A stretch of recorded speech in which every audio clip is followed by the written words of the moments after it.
Hi students, welcome back to my YouTube channel. Today we are going to learn a poem from class 8 English Honeydew book, and the name of the poem is The School Boy.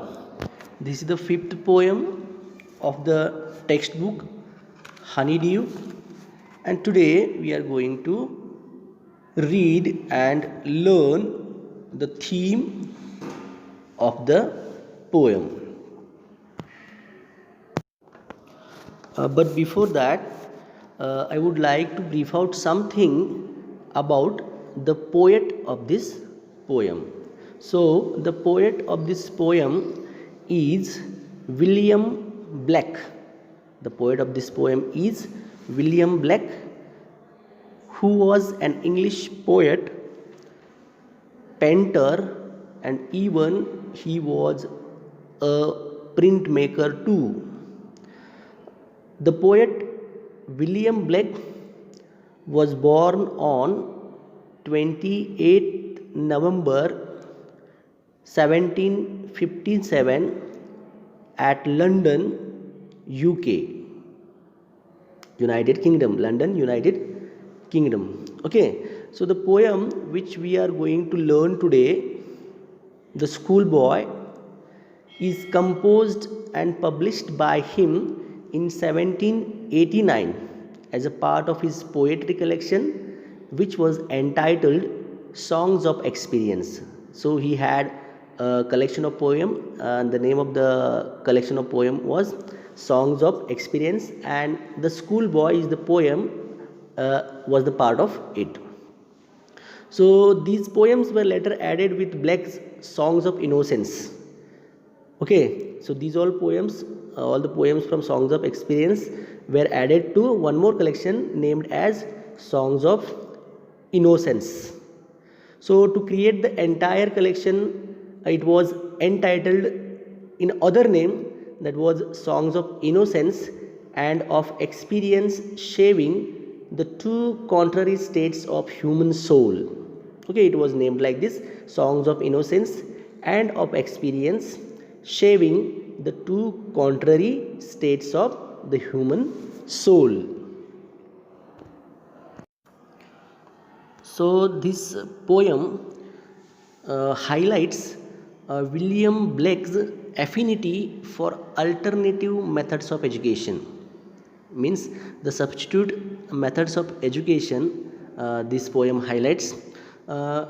William Blake instead promotes the learning outside the classroom. Okay, William Blake promotes the learning outside the classroom. So the schoolboy in the poem is not a happy child. The schoolboy in the poem is not a happy child. What makes him unhappy? Why does he compare himself to a bird that lives in a cage, or a plant that withers when it should blossom? So these all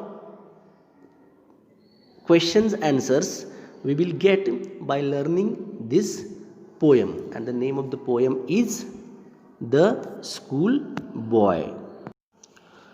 The boy in this poem is more interested in escaping his classroom. Means the boy in the poem wants or wishes to go outside the classroom than he is with anything his teacher is trying to teach. He was not ready to learn anything over here. You will come to know in lines 16 to 20, a child in school is compared to a bird in a cage. That meaning something that was born to be free in nature, that was instead trapped inside and made to be obedient. So we will learn this poem in detail by reading the stanzas and understanding the meaning of those stanzas. So let us start stanza by stanza. So look at stanza 1. I will read out the stanza and even tell you the meaning of the stanza. I love to rise in a summer morn when the birds sing on every tree. The distant huntsman winds his horn and the skylark sings with me. Oh, what a sweet company. So, the meaning of the first stanza I will brief you out. So, the speaker in this poem is a young boy.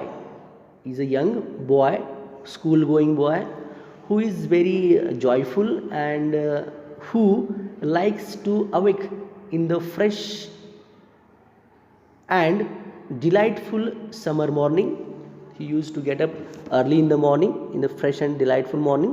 Further, he describes that the beauty of the summer morning, the boy likes the chirping of the birds on every tree. In the summer morning, the boy likes the chirping of the birds on every tree, and even the sound of horn blown by the hunter from a distant field. Even he likes the sound of the horn blown by the hunter from a distant field, and he also likes the songs of skylark.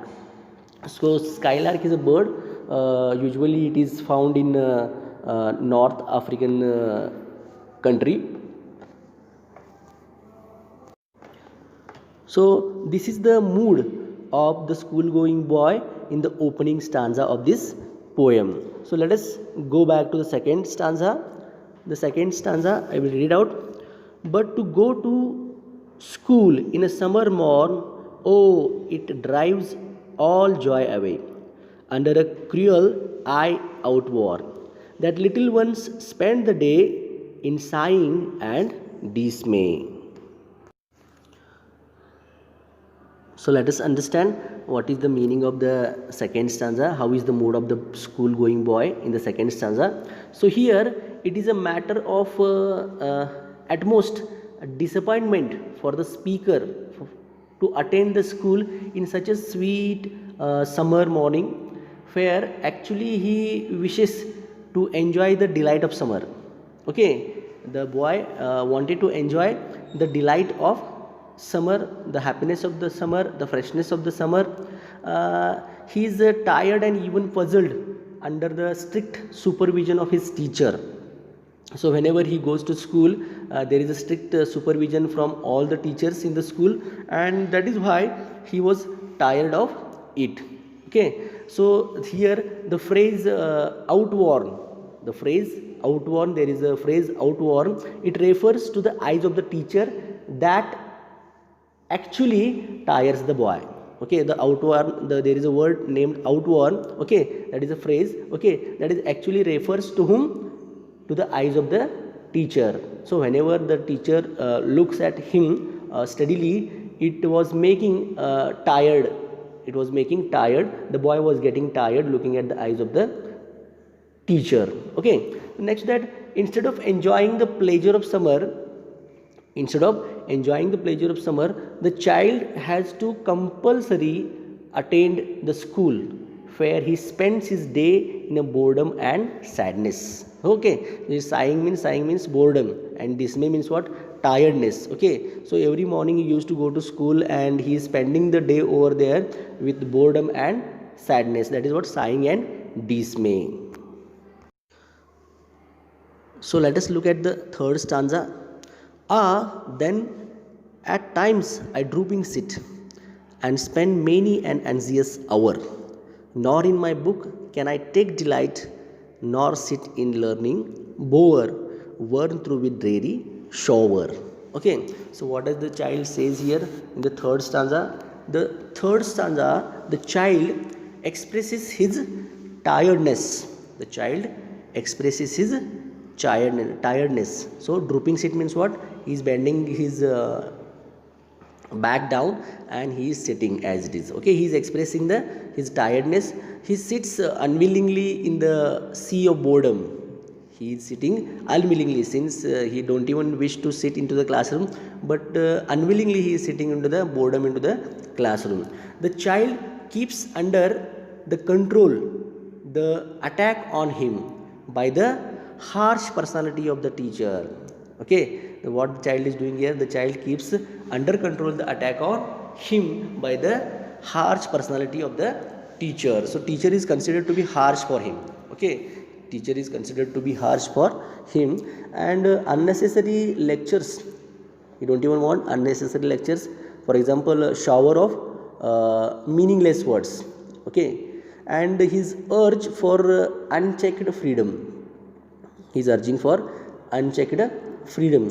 So the learnings bower, there is a this thing phrase learnings bower, that refers to a garden where the child can be taught in freedom, where the child can be taught in freedom in an interesting way.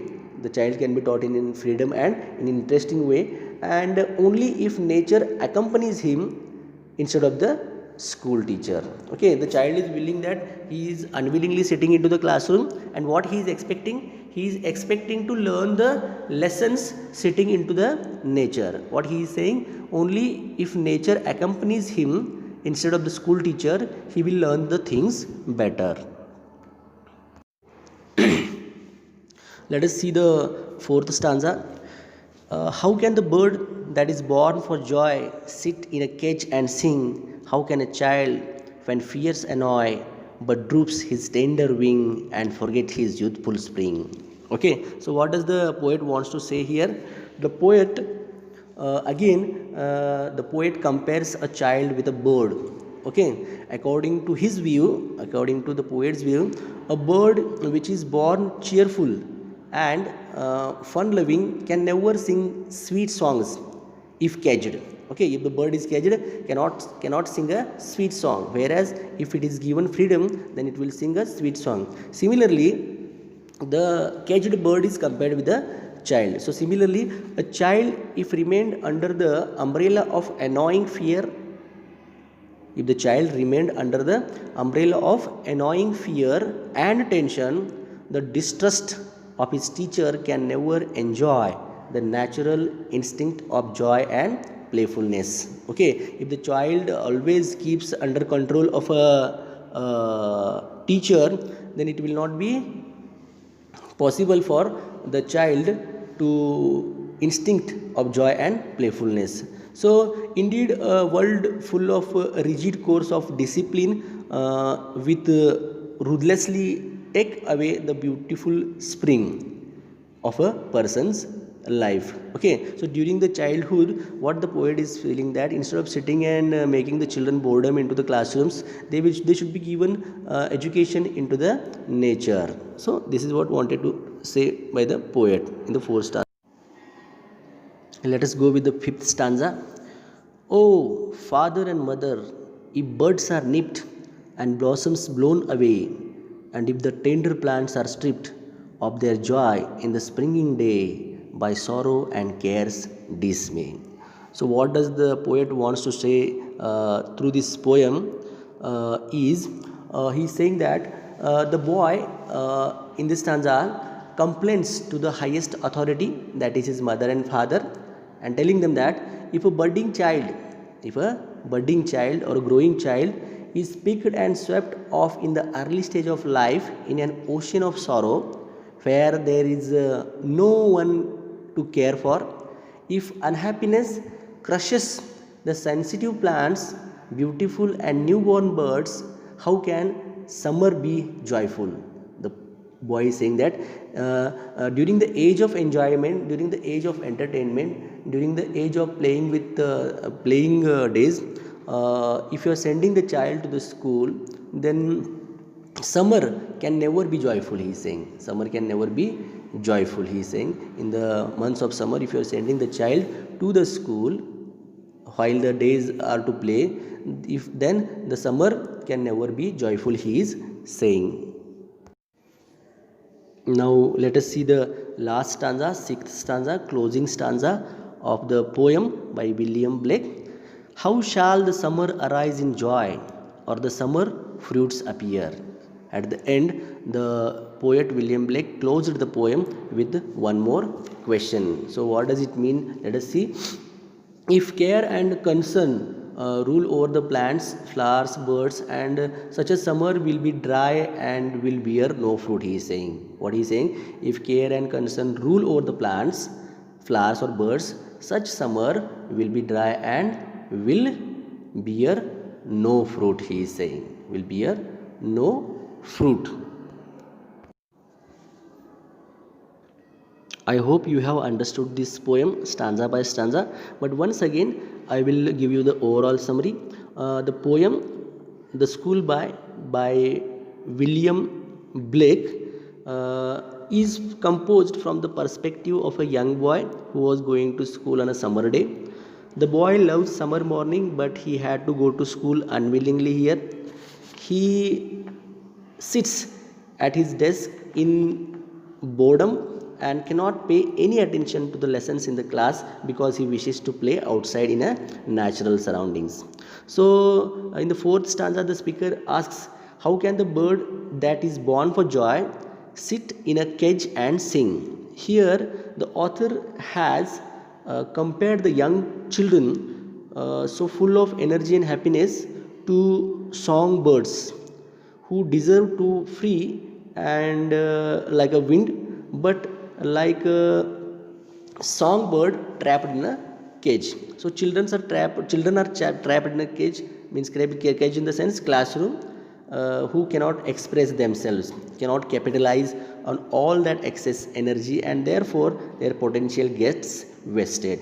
Okay, so the speaker addresses the parents in final two stanzas, asking how if birds are nipped and if the tender plants are stripped of their joy, how shall the summer fruits appear? So these lines have been given, that is, if children are stripped of their ability to play and have fun in the summer season, how shall they grow and develop to the fullest extent?